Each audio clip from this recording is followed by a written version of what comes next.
Olivia says, Frankie figured out how to get people to watch the Loom off cold. Relentless follow-up for those interested, plus multi-channel outreach. I have 2 questions if you'll allow it. 1, right now our Easy Yes offer is a try before you buy, a short free trial to get the prospect a couple leads, just to show we aren't full of it like so many are. How do you feel about free trials in general? And what has been the best way you found to convert from the trial to actual payment? Ideally without having to hop off on the phone.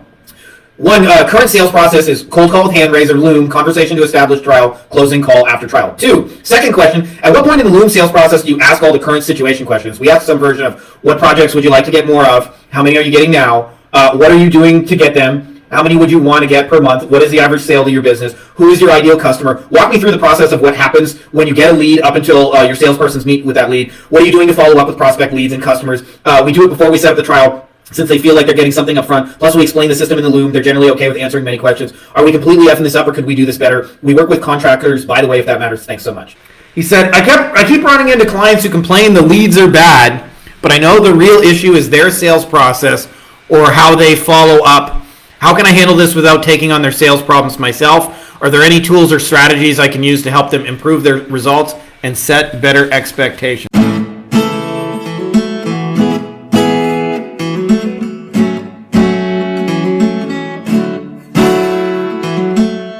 Welcome back, everybody. Got another Facebook Live alive and kicking, and we are answering your agency Q&A stuff.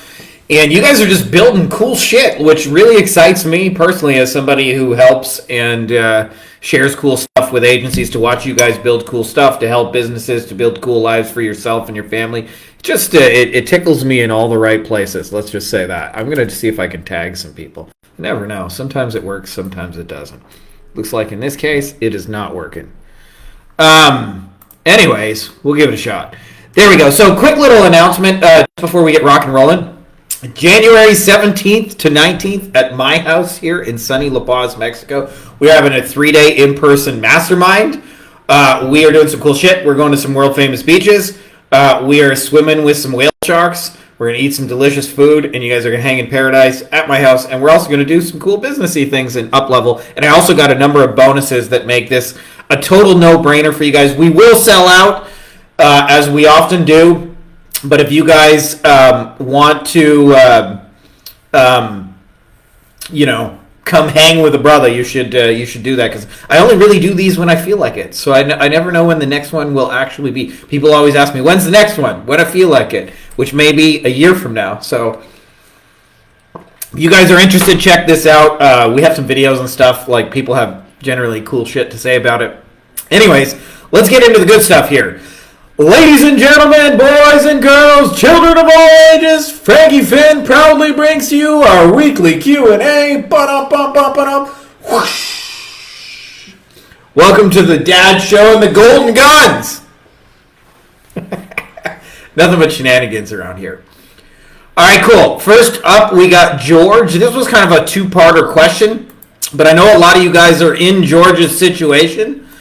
So George says, does anyone else have days where you feel like you just aren't doing enough? For context, I'm at 2 clients doing $2K monthly recurring revenue. I'm doing cold outreach daily, posting content daily, hosting a webinar every month, posting a podcast every month, participating in 2 sales coaching programs to improve my close rates, and I still feel like I should be doing more, like I'm not doing enough to hit my goals, seeing the growth I want. Am I just impatient, or is there something I'm missing? Shout out to everyone who's still on the struggle bus. I do believe I can build on my current clients. We just have a few days out from finishing a large website project for a client, so once that's complete, I'll be asking for referrals. I think my issue is I don't have enough eyeballs / oh, that was part 2, sorry. Part 2, I asked some follow-up questions. He said, I think my issue is I don't have enough eyeballs in conversation. My growth rates are 10K, where my growth goals are 10K monthly recurring revenue by January 6, 2025, 20K by May, 7 figures by May of 2026. So I have a lot of thoughts on this in general. First of all, this is something that I've talked about a lot with our mastermind folks, because a lot of times when you get into the agency game, people have this false expectations, because I think a lot of people sell it as easier than it is. And what happens is because you're ready for somebody to pay you today, you assume that the people on the other side, say you're working in George's case with gutter cleaning professionals, you assume that gutter cleaning professionals are ready to pay you today. And all high-ticket sales are a process. And just so you guys know, the average high-ticket sale for an agency service is 45 days. Does that mean some will buy sooner? Yeah, some will also buy later. But on average, 45 days. And I have a friend here, he's local. His name is Richard, and he's a bad real estate agent. And if you ask him, he says, well, everybody's a tire kicker. Everybody's a tire kicker. And I promise you, a lot of the people that he thinks are tire kickers go buy property from someone else. I know for a fact because he told me he sold 3 houses in the last 2 years, which is, just barely enough to get by and to live on. And he told me it's really, really difficult. Now, one of the things I learned is that buying a home is a fucking process, right? It takes somebody on average from start to finish 6 months to buy a home from when they first start seriously considering it. They may check out neighborhoods. They may find out what their existing home is worth. They may check out financing options. They may have to look at the closing process, talk to mortgage brokers, talk to real estate agents, check out some open houses. And so the best thing you can do is build nurture where you move them continuously towards the goal. And I compared this process to like a tomato garden. I've been growing a tomato garden. You put a seed in the ground and you water it. And then after a couple days, you got this. That's what you got. And it's not very exciting. And then if you keep doing it, eventually you'll have a conversation like 6 to 8 weeks later going, what are we going to do with all these fucking tomatoes? And you start Googling tomato recipes and all that shit. And I say that because nurturing your audience is a lot like that. And most people go into it. This is the number one thing I really hate about the agency space is everybody sold the idea you're just going to cold DM a motherfucker. They're going to whip out 10 grand. And all of a sudden you're going to be $10,000 richer. And it's going to take 5 minutes. And the reality is almost always, yeah, it does sometimes take 5 minutes, but that's if you message thousands of people, you might find 1 or 2. In reality, it's going to take most of them 45 days. So yes, there is some impatience. Now, there's a second bigger issue that I saw with your stuff, and this is a common thing I've seen, so much so that I actually made a diagram. Because you, my friend, are doing lots of shit, selling the plane ride, which is the worst thing to sell. So I made this chicken scratch diagram, okay? So in my chicken scratch diagram, I see hell over here, and this is an island that your prospect is currently on. And a lot of times, by the way, hell is when their shit is working, not when it's not working. But there are a lot of miserable consequences for what they're doing to generate business now. And over here is heaven, where your solution is, and you are the provider of plane rides. Now, I'll tell you what the least interesting detail is for them in this scenario. The plane. In fact, Jason Canigan and I did something funny the other day where he said, if your solution involved getting a bunch of zebras and painting their assholes with your company logo and then marching them through town, and it actually worked, like it actually for real worked, they would pay you to paint zebra buttholes and march those beautiful stripy starfish through town. So almost always, what I see is people talking about the thing people don't care about. And by the way, there are a lot of plane rides. SEO is a plane ride. Pay-per-click is a plane ride. Web design is a plane ride. Facebook ads is a plane ride. Social media posts are a plane ride. Funnels are a plane ride. So what happens is if you talk about this detail, they do not give a fuck. And what it sounds to them, like imagine, for example, like let's say this hell island is where I grew up. So I used to fly a lot from Detroit, Michigan. And you're trying to get to here to Frankie's Mastermind in Paradise in La Paz. Well, the most important detail in a plane ride is they go from here to here, right? And what do most plane providers sell? Extra legroom friendly, no extra bag fees, our staff is friendly. Well, that's fucking great. Do you go from here to there? Right? So we have a tendency, because this is 99% of the work, to want to talk about this. But actually what you want to talk about are, in your case, gutter company problems and what's going to happen for them as a result if they use your SEO, pay-per-click, web design kind of solution. So I'll give you guys a hint on some of this that are kind of universally true in markets, is often businesses, I'll give you some of the problems they're willing to pay for solutions. One of those is they're getting people, but they're getting people that are broke and they're not able to actually make any real money off them. So this has different names in different industries. I call it the nickel, but it's like volume work. So for a dentist, they can get a lot of teeth whitening shit, but that barely pays for the hygienist and the chair in the office and the insurance. A lawyer can get lots of traffic tickets, but after they pay the paralegal, there's nothing left over, right? A roofer might go repair a leak and still have no money. So one of the things they hate is they're getting work, but there's no profit margin on that work, and so they're just working just to work. Another thing they hate is, I'll tell you, they stress out about slow periods. There's periods. Is business linear, by the way? Is it a straight line to the top, or is it more like a fucking zigzag all over the place? So lots of businesses have seasonal slowdowns, and they almost always freak the fuck out when the seasonal slowdown comes. Another thing they worry about is payroll. And then sometimes, even when their shit is working, a big deal is the process itself is fucking miserable. So I see this with agency owners who are doing one-to-one DMs. Like, let's message 10,000 people one-to-one in servers and jump on calls with anybody and everybody. Yeah, okay, you're going to sell some agency services if you do that, but that sounds fucking miserable to me, right? So what you want to sell is 75% of it is escape from hell, and 25% of it is how much better life is on Heaven Island, and the only detail about the plane is how it's going to facilitate that journey. And even when you express details about your plane ride, you're still talking about hell and heaven. So for example, like we used to sell motorcycle cases to personal injury attorneys using Facebook ads. When I show them my plane ride, my Facebook ads process, I say, step one, we target motorcycle riders, right? So that you can get in front of the big cases. Second thing is, we run an ad that offers a free motorcycle book so that they're going to opt in and see you as the motorcycle attorney.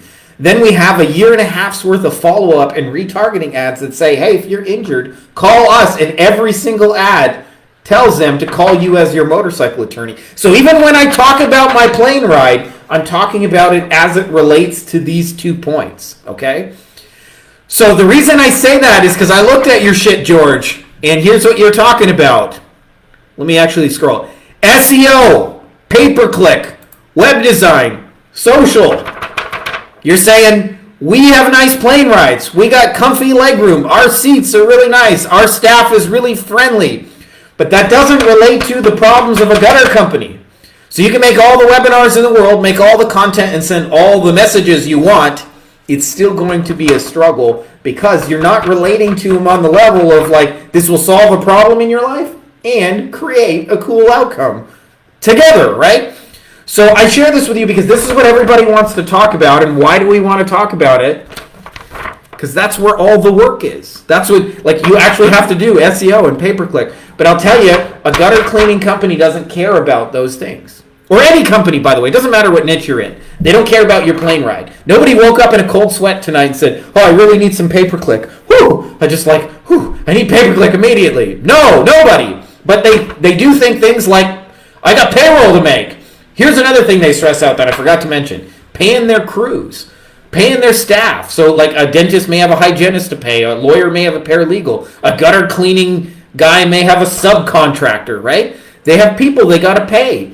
And so if they don't have incoming work, they don't have a way to pay them, right? So they're not buying the plane ride. They're buying the, hey, I don't have steady work for the guys over here. And what I do want is regular, steady, consistent jobs to do gutter cleaning. So that's when I say that, when you make content, you're actually every time talking about problems and outcomes that your audience wants, and the plane ride is a small detail. So that means when you start a post, and I looked at some of your shit, you're talking about, let me tell you about Google Ads.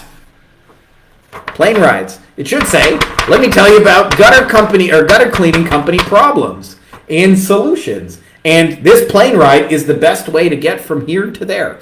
And by the way, Jason Kanigan calls this the 2 sales.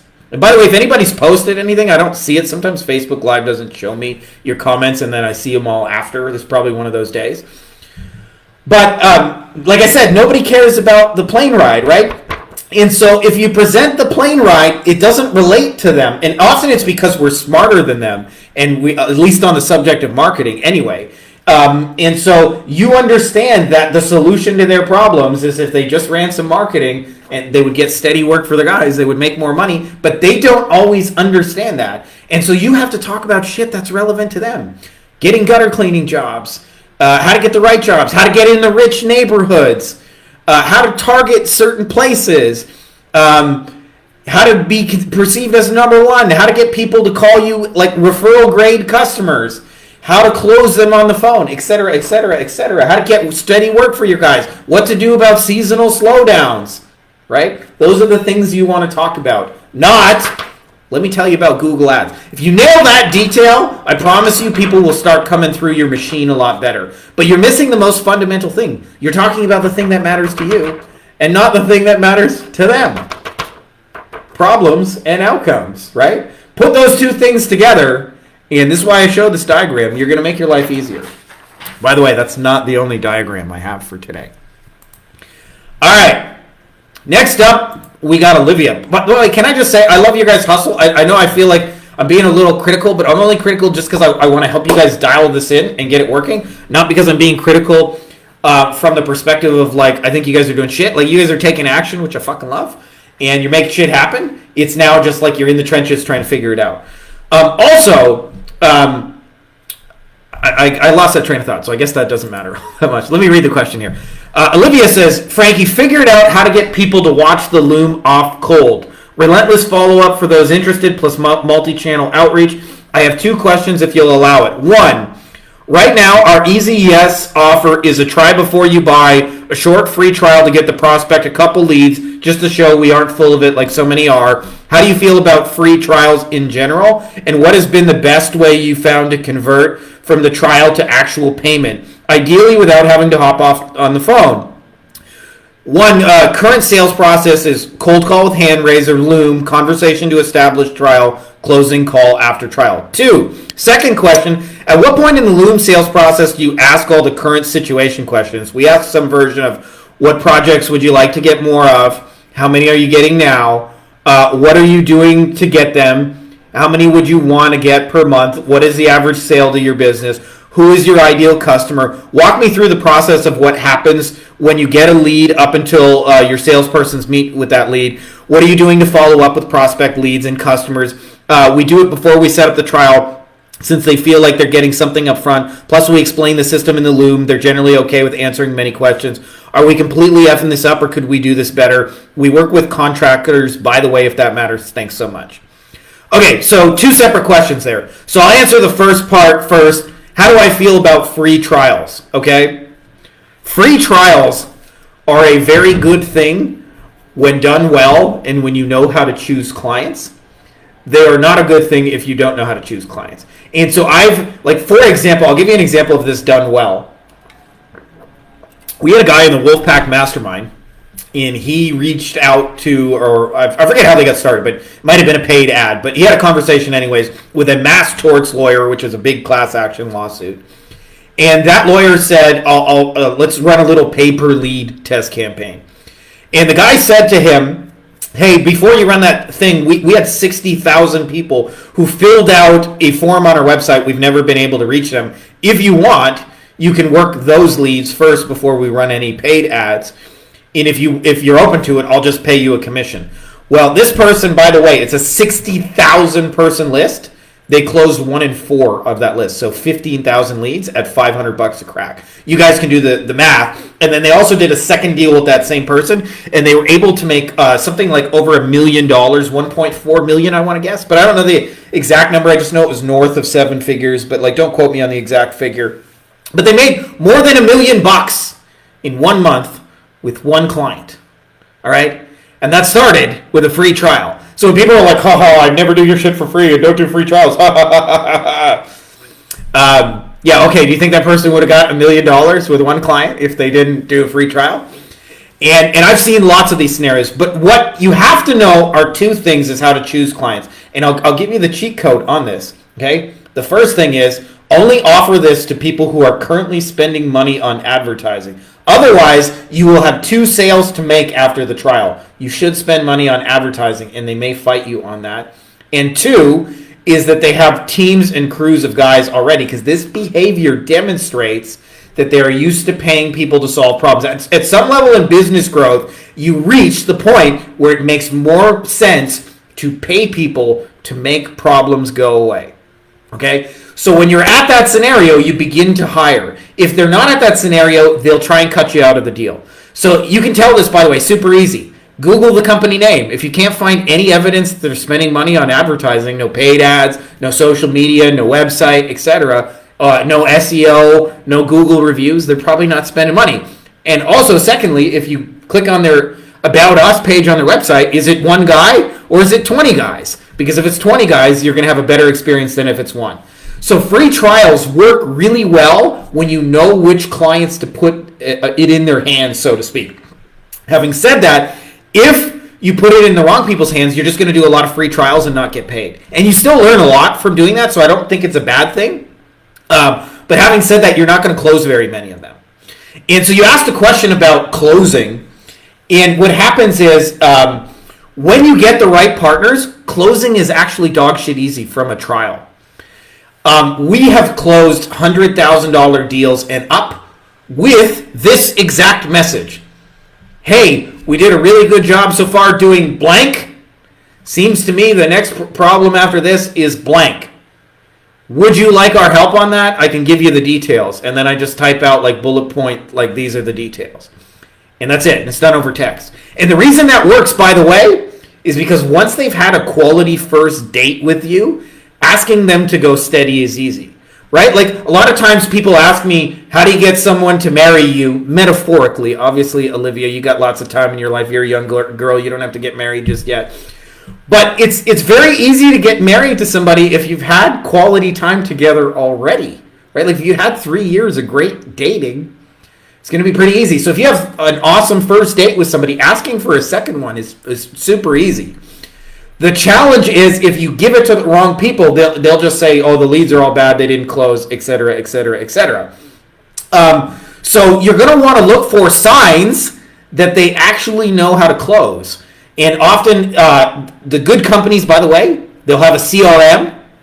They will have professionally branded trucks in your industry. They will have a sales process. They will know their numbers. They can tell you what they're quoting at. They can tell you what an average job is worth. And they know those things before you ask the questions. Okay?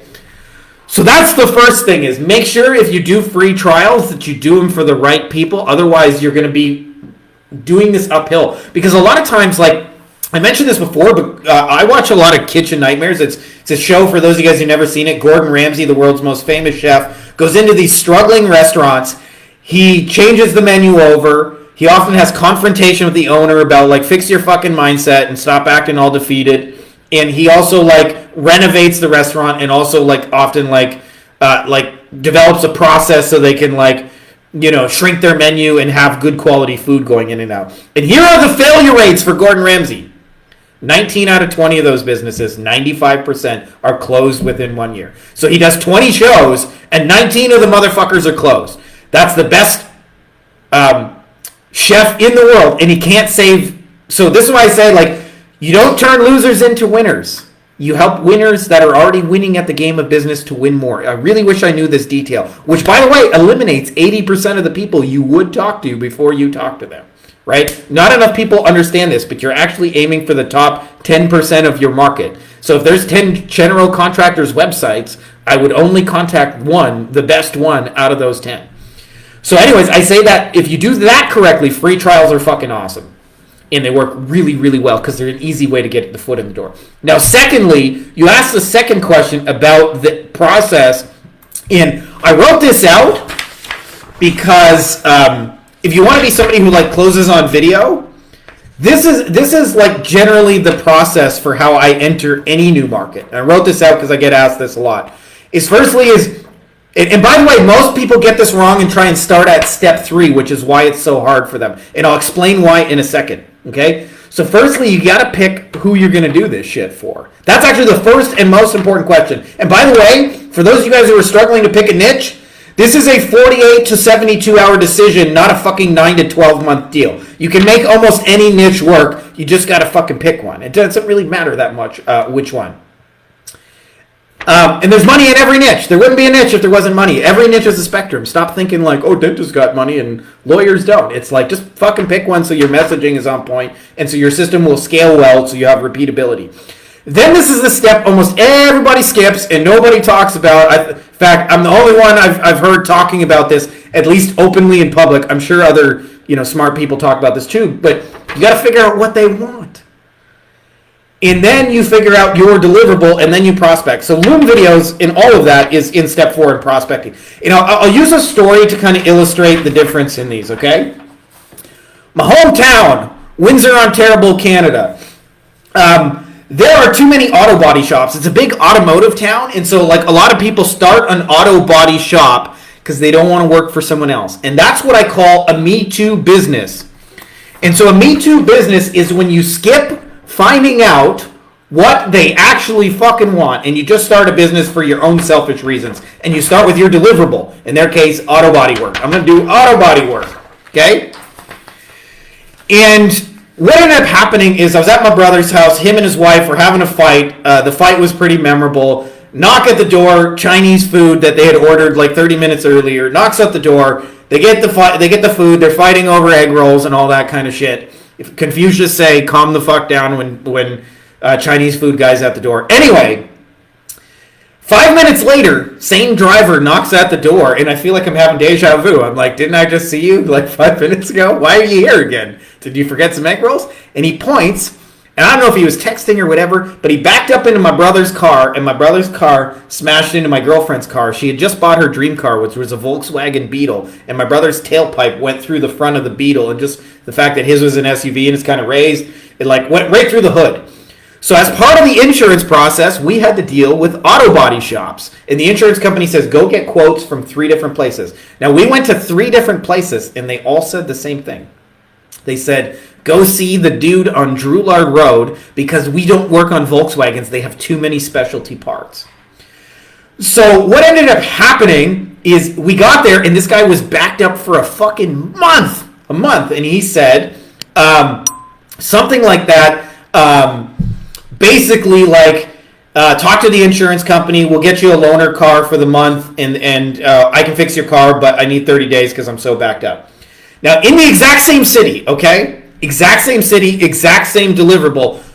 These are 2 companies repairing cars. Most of them are struggling to get business, and one guy has so much work he's backed up for 30 days. Okay? Whether he did this intentionally or not, I don't know. But he identified an underserved need in the marketplace and actually gave people what they want. I will fix your Volkswagen, in his case. Okay? What most people do because they skip this step is they have what are known in my world as Me Too offers. And Me Too offers are very hard to sell. Hey, you got an auto body shop? Me too. Hey, you do SEO? Me too. We do Facebook ads too. And often, when you figure out what they want, it's a 10-degree shift from where you're at. What's the difference between we fix cars and we fix Volkswagens? Like, it's not really that different. But I'll tell you why this matters. Because if I could break down most agency Me Too offers, they're what I call the undefined more. We'll get you more leads and more sales and more customers. More. And that sounds good to you because you want to make more money. Okay? But it does not always sound good to them, and I'll tell you why. The reason is because they don't always make more money with more customers. So I'll give you an example. Like, I see this with other contractors, okay? They may scale the business from 1 million to 2 million, and in doing so, all of a sudden they got more trucks on the road, and they have more insurance to pay for, and more guys. And so even though, let's say at 1 million, the owner was making 150 grand, and now at 2 million, the owner's still making 150 grand. And now he's got the responsibility of 3 trucks. He's got more insurance to pay for, more scheduling, more responsibility, more shit to manage, more incoming requests, more clients, more customers. So we assume that more is automatically better. And I'll tell you, more is better when it's specific things, right? And I'll give you an example of a real life one. A friend of ours in the group, Larry Weinstein. Larry Weinstein is an entrepreneurial accountant. And he told me that it doesn't really benefit, like most of what comes into an accountant is tax returns. And he says they suck because there's lots of competition. It's very high pressure because you have a small window of time to do it. Everybody comes at once and you don't even make any fucking money out of it. He said, I literally sleep under my desk. So if I come to Larry and I say, I'm going to get you more tax returns and more leads and more sales and more customers, like, so fucking what, right? I don't want that. But what he said is, I actually make real money off of bookkeeping services. One, because they're recurring. Two, because like I can easily demonstrate my value. Like I can save these companies $100,000 and they got to pay me 10, 20 grand a year to be their bookkeeper. It's a no-brainer for them. Like they end up coming out ahead 80 grand in that scenario. And so if you said more bookkeeping, it's going to work better. So to answer your question in the most long-winded way possible, I like to ask these questions before I even pitch them. And my favorite way of doing that, by the way, is in Facebook groups or LinkedIn groups, wherever they hang out already. So like you can ask these innocently. And I don't ask all the questions at once, but I say like, what jobs do you wish you had less of? Then another question, it might be a couple hours later or another day, what kind of jobs do you wish you had more of? And then I might say, what are you doing to generate business now, right? Because our value in a lot of ways is contrasted to what process they are using now. And so before I ever make a video, the real secret of video is I know what they fucking want, right? So when I was talking to personal injury attorneys, when I asked them these questions, they said, I really want the big cases. And I said, why is that? And they said, well, with the small case, there's a massive amount of bureaucracy. We got to file court things, do documents, pitch the insurance company. I said, in the big cases? And they said, well, we still got to do the same things. We still got to file documents and blah, blah, blah. It's a little bit more, but not a lot. But I often make 20 times the money, and I still have like almost the same amount of work. So I want the big cases. And then I would say, well, what are the big cases? And they'd say wrongful death. And then they'd say trucking accident cases, and they'd say motorcycle accident cases. And this is why we built a motorcycle accident case system, because it's what they told us they wanted, right? It's the difference between we'll get you more leads and more customers and more cases versus we'll get you more of the thing you actually make money on, right? It sounds like a small detail, but it's a huge detail in their world. This means the difference between we do SEO and we do SEO to help you get big commercial roofing jobs, and we run pay-per-click, and we run pay-per-click to help you get deck jobs, or we build websites to help you sell mommy makeover patients, and we just build websites for plastic surgeons, lands differently because not all of the work is created equal to them. So when we're making a Loom video, the real secret is I already know what they want, and I'm just showing them here's the result you want. Here's who it's for. Here's the process we use to get you there. Here's how much it costs. Here's why that cost is more valuable than the amount of money we would ask for. And if all of that describes you, here's what you need to do to actually buy it. Now, having said that, what I love about what you said is that you're doing relentless multi-channel follow-up, especially when you're dealing with general contractors. If you're dealing with successful ones, they're busy. And two, there's a lot of noise in our space. So coming at them multi-channel is, in my mind, really intelligent. But the best way to use a Loom video is the secret is knowing what they want. Well, this is why, by the way, I sometimes use Google Documents to sell shit because I already know what the person wants, right? And so in your case, if you have like actual trial clients and you ask them those questions, those are all valuable questions. What I would do is grab this baby right here, pen and paper. That looks like a big old cock, by the way. That's my little girl trying to draw. It's a 4-year-old drawing. It's not a cock, I promise. But anyways, that's why we're able to close those deals because we know what they ultimately want. And so even that changes the nature of the outreach. It's not like, hey, do you want a free trial for some Facebook ads? It's like, hey, I know how to get you commercial roofing jobs. Would you be interested in hearing more about how we can get you the big jobs, right? They're going to go, okay, I'm interested. Where do we go from here kind of thing, right? So I say that to you because the follow-up is necessary, especially with cold strangers, just to get them to pay attention to the video. But you're going to do a lot better. And so what I would do is I would take pen and paper to kind of close that out, figure out what they want, and then put those details into a Loom video. And this is not, by the way, just about making promises. it'll actually change the nature of your deliverable. So for us, it went from, hey, we're just going to run Facebook ads, to we're going to run Facebook ads and aim them at motorcycle riders and talk about motorcycle accident cases and tell them why you should be their motorcycle attorney, right? Like, it changed the nature of our deliverable. Not a lot. Like I said, it only creates a 10-degree shift. The difference between we fix cars and we fix Volkswagens is not a hell of a lot of fucking difference, right? But you'll aim it at what they want, and then fundamentally what you'll find is their resistance to your offer will go down dramatically. That doesn't mean like they'll just automatically throw credit cards at you. There's still a process they have to go through. But it'll get easier because you'll be fundamentally selling what they actually want. The minute I say to attorneys, like, I can get you the big cases, right? Like, they're the ones who told me I want the big cases, so it's not super hard to sell them.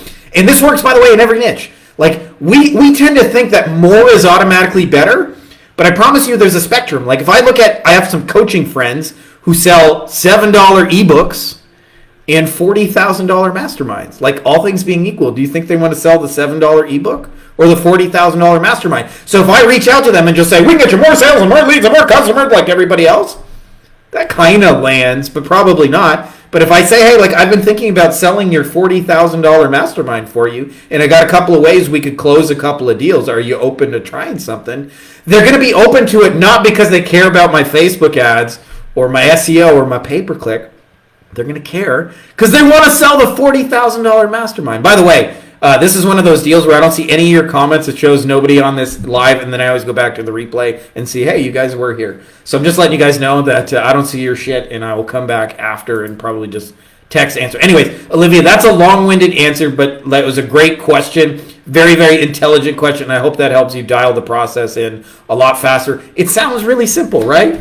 Like, this is really, really obvious when I show it to you, but it's not what most people do in practice. Pick who, in your case, general contractors. Find out what they want. Now you have real conversations where you can ask them that, then figure out your deliverable and make your deliverable actually get them the thing they want. Sounds really simple, but most people don't do it. Most people start with, I do SEO, I do pay-per-click, I do web designs. More. Come down to Frankie Fihn's More Emporium. Then prospect. And it's a lot easier because you're talking about what they want, right? Again, it's simple. It's not necessarily easy. Simple means lack of complexity. But ask them. By the way, for those of you guys who are listening to this and don't know what your market wants, I've only ever found like maybe 3 ways to do it. Okay? 1, you join their communities and you read. And for those of you guys who are following this replay on YouTube, we have a video on our YouTube channel. If you guys search Beyond Agency Profits, the video is called The Unfair Sales Advantage. And it shows you how to just listen, how to go into your market and have them tell you in their own words what their problems are and what they're trying to fix and what they would pay for. Second way, you go into communities and you proactively ask the motherfuckers, what do you want more of? What do you want less of? What are you doing now? Those are like my 3 starting questions. What do you want less of? What do you want more of? What are you doing now? That's like always my starting place, just so you guys know. And then the last place in Olivia's case, because she's actually got free trials, like ask the motherfuckers, record the answers, and then modify your deliverable and put that shit in your video, and it's going to work a lot better because you're going to talk about the things they want. Businesses have to be market driven. 99% of the auto body shops in Windsor, Ontario, Canada are Me Too businesses. The one guy who's a Volkswagen is market driven. He has a month-long waiting list of people saying, I need you. You're the guy for the Volkswagen, right? So you want to have your offer be market driven. It's a small little detail, but man, it makes a hell of a difference in terms of how much fun it is to actually do this shit. All right, next up we got our man Apul. Dude, this was for those of you guys who don't know, by the way, he read my second book about digital deal making and recognized that nobody has the ability to do this 100% of the time. So my email list is an underutilized asset and said, I got some ideas for you. I haven't got through them all, by the way. So mostly just because I get a lot of fucking messages, just so you know. But he says, question for Frankie's Q&A today. I have 2 questions. Question 1, what's your feedback on my approach to getting your attention and pitching to work with you? What did you like or dislike? Any pointers or improvement would be greatly appreciated. For context, I didn't plan to pitch you, but saw a possible need in pitch. Slowly realized this approach could be duplicated to get attention of other busy people. For everyone else, here's my rough approach, work in progress. 1, get attention. I made notes of Frankie's last Q&A for myself, posted them in this Facebook group. Attention RSVP'd. Part 2, pitch in Frankie's DMs. This helped showcase my writing ability beforehand. Members got bite-sized wisdom, drove engagement for bins, hypes up the next Q&A. Win-win-win. I'm thinking of adapting this method to other coaches and groups, school communities, as many lack time to keep their group active. Could this be my foot in the door? Question 2, how do I transition from providing value to pitching? I use the same approach in Jeff's group, screenshot below. I notice he's not on Twitter. I've created sample banger threads based on his content. I want to pitch but feel icky about it. Ideally, I would give, then ask. Maybe provide value for a year's pitch, but I got to eat today. How do I transition? Am I overthinking this? Is the Q&A 4 hours? Can someone tag me? I'm going to have to tag you after. I tried actually tagging you earlier, but it's just it's not in the cards. Not happening. Sometimes it lets me tag people on live. Sometimes it doesn't. Now is one of those doesn't kind of times. All right. So a couple of things. So, firstly, I want to address the mindset aspect of selling, something that could benefit all of you guys, before I answer your question specifically, okay? A lot of the reason people struggle to sell is that their offers feel like a take and not as a give. I'll say that again, okay? And I'll give you guys some examples, so hopefully this will make sense. A lot of the reason people struggle to sell their stuff is because it feels like a take instead of a give. And I'll tell you, when you internally feel like your offer is more of a give than a take, you become a lot less gun shy about making offers to sell things and all that. And I'll tell you, I have a lot of programming personally. I wrote about this, but when I was a kid, there was a handicap dude. So we grew up in like kind of these townhouse kind of projects. Some of it was government subsidized. We were one of the ones who actually, my mom worked and paid for the rent. A lot of people were, kind of on some kind of government assistance. I don't know why, man. She could have got a free ride, but whatever. There was a guy who lived kitty corner from us. His name was Richard, and he was a handicapped guy. He had like this motorized scooter thing. Richard could walk, but only for like 10, 15 minutes at a time, and then he needed to go back on his motorized scooter.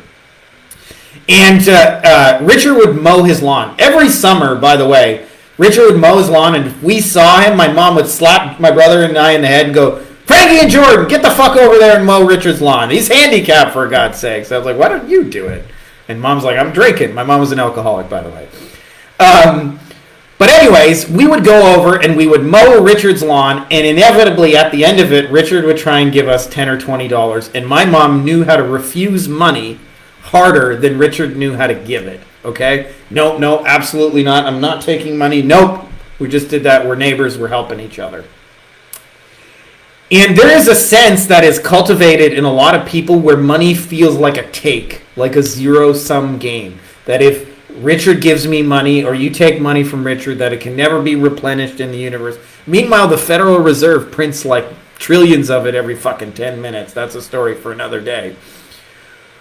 But when you reach the place where you ultimately recognize that money is an exchange of value, and as long as the value you're giving is higher than the money, then you don't have to feel icky about sales. Ever. It's when you're saying, give me money, and you're fucking people over on the inside, or you're misrepresenting what it actually is. But I'll give you an example, okay? I'll give you a real life example, and sometimes you got to tweak your deliverables. So one of my efforts over the last couple of years, and big shout out to Sam Whalen who helped me do this, but I wanted to take old Wolfpack content and turn it into courses because I already had the recordings, and he helped me repackage some things. One of those courses was about doing cold outreach. And I remember I was creating the course and I was writing the sales material for it, and on the inside, me, no one else, I didn't really feel like it was worth the money. And I sat with it a little bit, and I realized what was missing for me was that I needed examples so that people could see like real systems doing what I'm talking about in the real world, like peek over your shoulder. And I realized I had two of those. Actually, probably more than two, but I had two really good examples in the vault, and so I included them in there. Whereas like now, like it's not just theoretical training. You can watch somebody doing these principles in real life. They show you the exact messages they send, who they send them to, what their follow-ups are, their exact system start to finish. And the minute I did that, I looked at my price tag and I went, this is easily worth 100 fucking times what I'm asking for it. And it became easy to sell because I really feel like it benefits people more than the amount of money I'm charging. So you have to reach a place in your offers where that's true. Okay, for all of you guys out there. And if you don't feel like that's true, sometimes you got to actually modify your offers to help people. But I say this because if you're struggling to sell your shit, chances are like you're looking at the money exchange as a take instead of what it actually is in my mind, which is a continuous giving process. And then it becomes fun, by the way, to sell your shit because you always know you're helping people more than what you're asking from them. So I wanted to address that piece first, okay? Let's talk about now the overall approach, the likes and dislikes, okay? Because you asked for those specifics. Firstly, I'll tell you, anytime you personalize shit, you are 1,000 times more likely to get somebody's attention than if you don't. So the Q&A notes, to me, that was pretty brilliant. Well, having said that, you don't have to go to that extreme. I'll tell you, for example, like a lot of times random people will email me. I probably get some days 50 or 100 of them, like random emails from people messaging me. And I can see the preview in my email. And if the preview is something generic, like I hope you're doing well, and I can tell like it's just some cold automated copy and paste pitch, don't even read it. But if it says something like, hey, Frankie, I read your book Beyond the Agency Box, 100 times out of 100, if I see that message, I open it. And I promise you that's true of everybody. Everybody cares about them, their thing, their baby. So as long as you talk about them and what they're doing and their baby, like they're going to be interested. Like in my case, it's why social media works. Why do those notifications cause a dopamine hit? Like why do we open it? Because we want to see what people are saying about us, right? It's the same thing in email. It's the same thing in outreach. It's the same thing in social. It's the same thing if you meet somebody face to face. I mentioned this before, but almost everybody talks about themselves. Hi, I am, we are, we do blank, blank, blank, and talk about themselves. They're talking about the wrong thing to the wrong person. Saw your book, Beyond the Agency Box. That's talking about me. So as long as you're talking about the influencer, like that's going to be a good idea. I'll tell you, I liked all of it overall, except one. There was only one little piece of resistance for me, and I'll tell you how I would fix that little piece of resistance. Okay. And by the way, the easiest way to get those kind of deals is like, let's just run a little email test, and if I can sell some of your shit, give me a cut, and if I don't, here you go. Here's some emails that'll make you look good. But having said that, I found that it's what I call add-on versus replacement offer. So add-on is when your stuff is complementary to what it is they're doing. And replacement is when you're trying to replace something they're already doing. Even if they're only, like in my case, I'm probably not consistent enough in sending emails. But if you try and like step in and do something they're already doing, they may fight you because that's their thing already. Okay? So I'll give you a real-life example. Okay? We got a dude in the mastermind. He helps OnlyFans chicks, and we're working on his offer right now. The original replacement offer was, let me bring you more sales and more leads and more customers, blah, blah, blah. I suggested that's a replacement offer. But anytime a replacement offer either means they have to fire somebody or they have to stop doing it themselves. And you're going to have a hard time like telling them to fire somebody or replace themselves. Add-on offer, I said, why don't you take, like if a chick's crushing it on Instagram with like pictures of her tits and ass, why don't you take the videos that are already working and then publishing them on a new media, say Twitter, or Telegram, or TikTok. Sorry, I'm throwing out all the T. Say, hey, I'll take all your shit and republish it on TikTok, generate sales for you, and we can be 50-50 partners. I'll drive all of the new sales to a new OnlyFans account, and I'll just send you a royalty check for what you've already created. And that's super easy to do if they're not already doing TikTok or they're not already doing Telegram. Right? Now I don't have to convince you to let somebody go or to stop doing what you're doing. So in my case, the only little bit of resistance is like I'm kind of already doing email. Right? Having said that, I have done similar campaigns with other influencers where I'm like, I'll email your list when you're not, and you can just pay me on sales that you generate. And we've like literally, I've sometimes gotten paid like 15, 20 grand to send a couple emails. So that's not too bad. You'd never get paid that as a copyright. I've also, by the way, sent them and got paid zero. So like, I want to give you the good and the bad, the up and the down. So having said that, you probably have a little bit more success if you figure out how to make that an add-on. Hey, I can do the same thing with mail, or I can text them over here, or I can, if somebody says they're interested in email, I can follow up with them for you in DM or whatever. Or I can take your working emails and republish them on another platform. That's like beyond no-brainer. Like, you're gonna take my shit that's working, you're gonna go spread my stuff, you're gonna go generate sales. I don't have to do anything. And the magic of it is when you start with somebody who already has an audience, it's a cheat code because they have a working offer audience, etc. Right? So that's the only piece that I would change. It's a small detail, but you'll make your life a lot easier if you think about being complementary. But your general idea of like recognizing underutilized assets and then making an offer to help people use them. I mentioned this in the book, but as long as you have a better plan in the second book, Passive Automated Recurring Income, as long as you have a better plan than they do, it makes sense for them to give you their asset. It literally makes sense for them to give it. And all you got to do, if they have zero ideas for it or zero ability to do it all, one idea is better than theirs. Like, no emails, I'll send emails.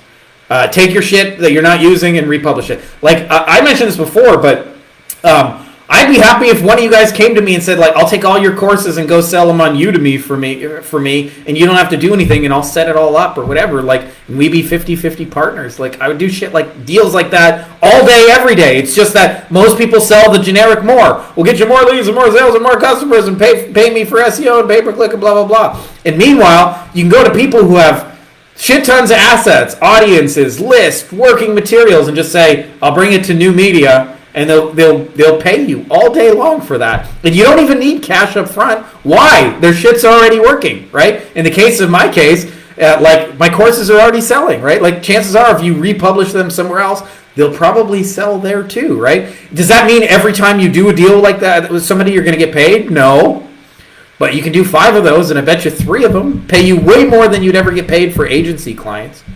So I hope that's helpful to your answer. I'm happy to talk with you more about that in some DMs. That was just kind of my initial thoughts. And by the way, I just wanted to mention this as somebody who's like a micro influencer on the internet, and I'm busy and somewhat relatively successful. You got to work a little bit to get my attention, not because what you're saying is not interesting, just because I got a lot of messages, a lot of incoming, and like every day is like that. And like my phone has, I don't know, like 30, 40, 50 unread messages right now.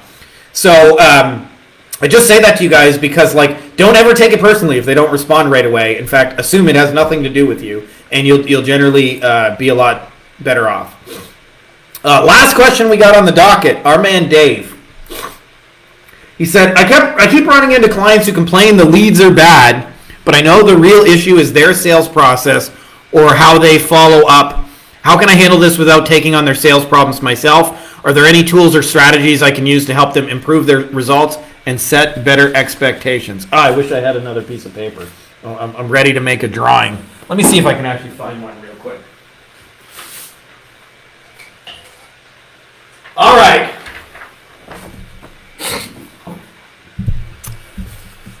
So, this is one of those things, okay?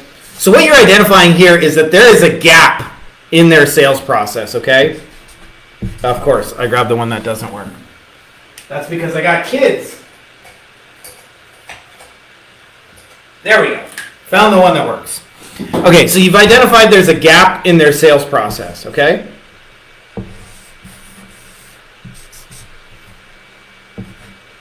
Just drawing something out here.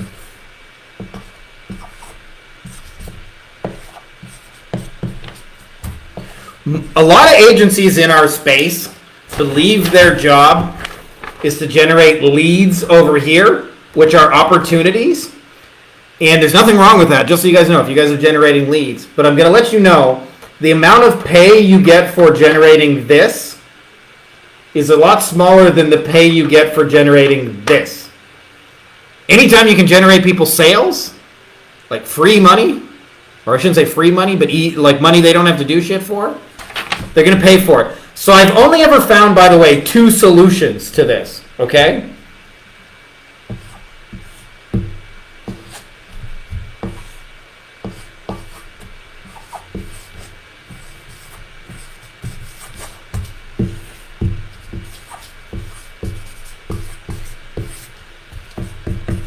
All right, I'm writing these babies out. This is drawing day, okay? There are all sorts of variations of these 2 solutions, okay? One is you do something to close the gap. So there's a lot of ways you can close the gap. I don't mean Gap like that shitty clothing store, that overpriced clothing store. I don't think I've ever actually been to a Gap store. I've seen videos and stuff, but I don't think I've ever been. Walked by them. So I shouldn't call it shitty if I've never been, but it's not my cup of tea. Anyway, so this may mean appointment setters. This may mean go high level follow-up and notification. This may mean live transfer. I'll tell you what I'm suggesting everybody inside of the Wolfpack do, and we're actually building out templated funnels for this. Shout out to Lana, by the way, who is the first person to kind of like start experiencing this. Remove the client. Funny little thing, by the way. Every now and then I get asked, do you think video could be used in my industry to sell this or that? And I was making a list of some of the things we've sold over the years. Sold houses through video. Houses. Like, no sales call, no, I need to see it, whatever. We have sold a car. I shouldn't say I've sold cars, plural, but I have sold a car sight unseen through video. We've sold hundreds and hundreds of agency services in various niches. We have sold investments from all over the spectrum, from like legitimate shit, crypto shit, all over the place. We've sold retreats. We've sold masterminds, courses, coaching. So I'm always amused when people are like, I don't think you could sell that in my industry to my people. My people are different. Yeah, you're wrong, by the way. And so I'll tell you what Lana did, okay? So Lana got the same objection you did, which is they kept saying, all the leads are bad. And it's really funny because she's in the yoga studio space. And this was several years ago. But she was generating leads on the spectrum for these people. And the lead she was generating was to get somebody to come into a free class. And what she found, as many of you found with local businesses, is that they were so bad on the phone and email and follow-up and all those kind of things that they literally could not even close a free fucking class. Like, just let that sink in for a second. They could not close a free class. And then there's a second sale to be made, which is become a recurring member. So in Lana's case, there are some pieces, but she recognized sales are more valuable than leads. And so we asked the question, could we just sell the free class right over the website? Like, why do they gotta talk to somebody to get a free class? Can't they just like click a scheduling app, choose a time that works for them? We know what the availability of the class is, and then they'll just get automated reminders say, come in for your class. So we removed the clients. And then what happened is, through the magic of automations and Go High Level, we knew they came in for a class on a Wednesday at noon. Now, how do we sell them the thing? And so now she has automations, and they, I don't know how sophisticated it is. I believe there is a little bit of an input from a virtual assistant, just managing workflows and conversations. But they close the people for the recurring class over text. And again, this does not involve the client at all. There's no, they just get, the 5 or 6 frequently asked questions. And so they're able to bring their clients sales. And so she told me the other day, she said, we got problems in our agency, but I have not heard in 2 or 3 years the leads are bad. Because why would they, right? If they just show up and pay money. And so she collects the money in a Stripe account and then forwards it to the client. I believe they set up a Stripe account for the clients, but clients get payments directly, right? And they're just closing those opportunities for people. And so I believe the vast majority of things can be sold or at least brought to the level of qualified appointment without the client. And by the way, usually clients aren't so bad face to face. It's just everything online that they're so terrible at. Drop my pen, by the way, or marker. So if you're able to do that, you can close sales for people. It's going to be good, and they're going to like you. So that is my suggestion, by the way, which is fucking remove them. Remove them. This is the direction I believe we're heading, at least in my world where we're heading to this, is why ask clients to be any good at the phone? Just give them sales. Just give them sales, or give them qualified appointments. Like if I was doing this for a roofer, and a roofer would have to quote the job, then I would get them a scheduled time with somebody face to face, and I wouldn't rely on them to be any good at the phone or follow up or email or texting people or any of that shit. It might be a whole battle just getting them to show up when they say they're going to show up, although you can work with companies that are already good at that. But I say this to you guys because if you want to reach that next tier of income, comes from sales. And there are like spectrums on here. Like you can go from lead to certain type of lead to like qualified lead to booked lead. And the closer you can bring it all the way to sales, the more you are going to get paid. The more you're going to be seen as basically money at a discount to your end user. So that's all we got for questions, by the way. I hope that was a good quality hour rant of Old Man Yells at Clouds for those of you guys who stuck with me till the end. I'd love to hear from you guys who actually like made it this far. You know, what's going on in your world, what questions you guys have. You guys are always welcome. There's no question, by the way, that's too dumb. I wish in the beginning I would have asked more questions, although honestly I didn't know who I would have asked. Because you can speed up your learning curve so much by asking people who've kind of been there, done that. Not just myself, like our community at large, all kinds of places you can get quality answers from. Anyways, for those of you guys who missed the beginning, January 17th to 19th, La Paz, Mexico, in sunshiny paradise. We are having an in-person mastermind at my house. It's going to be fucking awesome. It's going to be sold out. And it's like, we're having a mixture of like business, up level, and really good time. And the good times include, by the way, we're going to a world famous beach. We're taking a private boat. We are also swimming with the whale sharks this year. That is something new I've added. We're also going to have some cool beach fires, and then we're going to hang out and solve some problems and make some cool shit happen in the agency space, or anybody else who kind of serves them indirectly. Whether you got a software or tool or whatever, you guys are welcome to join as well. So if you guys are interested in that, I'm going to just post the details here since I kind of forgot to do that earlier. But come join us because it's like it's going to be fucking epic. And like, again, I mentioned this, but once they sell out, I won't do these for a while. I never know when I'll do the next one. Of course, my Google Doc is loading all slowly. I don't know why, but I feel like every time I go to do a Facebook Live, like Mexican internet is Mexican internet. There we go. January deets. Let's put a link. So for those of you guys who are interested, check that baby out.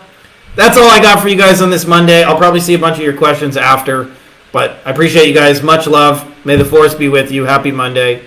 Hey guys, if you like this video, you may also like my best-selling book here, Beyond the Agency Box. It is all about scaling a digital marketing agency while eliminating meetings and phone calls. We actually sell our stuff phoneless. We don't have any client meetings, and we also hire our team entirely without meeting phone calls, which allows us to, actually kind of live a life. I've laid out the entire blueprint and everything you need to know, getting clients, onboarding, setting expectations, scaling, building a team, you name it. It has been a bestseller on Amazon now for over 5 straight years, but now you can get it even cheaper than you can get it on Amazon. So I can't tell you the exact price because it may change when this video is released, but there should be a link to it below, either in the description of the video or as well as a pinned comment. So if you're interested in that, check out that video and you can get a copy for super cheap.